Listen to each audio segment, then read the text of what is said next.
রাজধানীসহ সারা দেশে গত ৩ দিন ধরে চলছে টানা বৃষ্টি।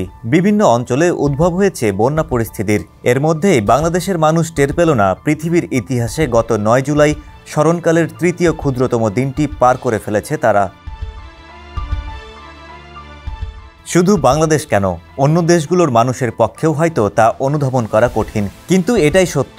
৯ জুলাই দিনটি চিরস্থায়ীভাবে স্থান করে নিয়েছে ইতিহাসের পাতায়। বিজ্ঞানীরা বলছেন, সাধারণত নিজ অক্ষের চারদিকে একবার ঘুরে আসতে 23 ঘন্টা 56 মিনিট 4 সেকেন্ড সময় লাগে পৃথিবীর। কিন্তু গত ৯ জুলাই দিনটির দৈর্ঘ্য বা পৃথিবীর গতি গড় দিনের চেয়ে 1.3 মিলিসেকেন্ড কম ছিল। পৃথিবীর ইতিহাসে সবচেয়ে ক্ষুদ্রতম দিনের রেকর্ড 2024 সালের 5 জুলাই। সেদিন দিনের দৈর্ঘ্য ছিল 1.66 মিলিসেকেন্ড কম।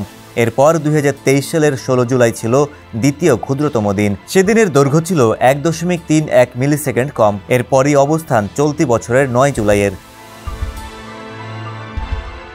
পৃথিবীর গতির হেরফেরের ওপর নজরদারি চালায় international earth rotation and reference system service IERS। তারাই পৃথিবীর ইতিহাসে ক্ষুদ্রতম দিনের এ তথ্য জানিয়েছে। সংস্থার বিজ্ঞানীরা বলছেন, গ্রীষ্মকালে এমনিতেই দিনের দৈর্ঘ্য বেশি হয়।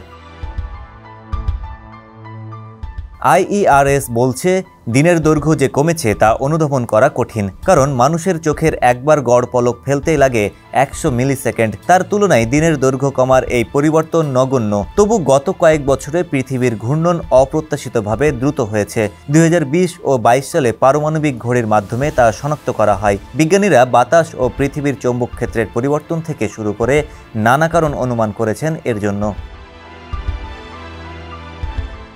আজ থেকে 20 কোটি বছর পর 25 ঘন্টায় পৃথিবীতে একদিন হবে বলে অনুমান করা হয়। পৃথিবীর ঘূর্ণনের এই ধীরগতির প্রধান কারণ টাইডাল ব্রেকিং, অর্থাৎ চাঁদের টান। চাঁদ পৃথিবীর কাছে চলে এলে তার মহাকর্ষ বলের কারণে সাগরের জল কিছুটা ফেঁপে ওঠে। এই জোয়ার ভাটা পৃথিবীকে একটু পেছনে টানে, ফলে তার ঘূর্ণন ধীর হয়। তবে যখন চাঁদ দূরে থাকে তখন মহাকর্ষের এই টান দুর্বল হয়, ফলে পৃথিবীও একটু দ্রুত ঘোরে। এ কারণে 22 জুলাই ও 5 আগস্ট হবে বছরের অন্যান্য দিনের চেয়ে দ্রুততর। ডেস্ক রিপোর্ট, সমকাল।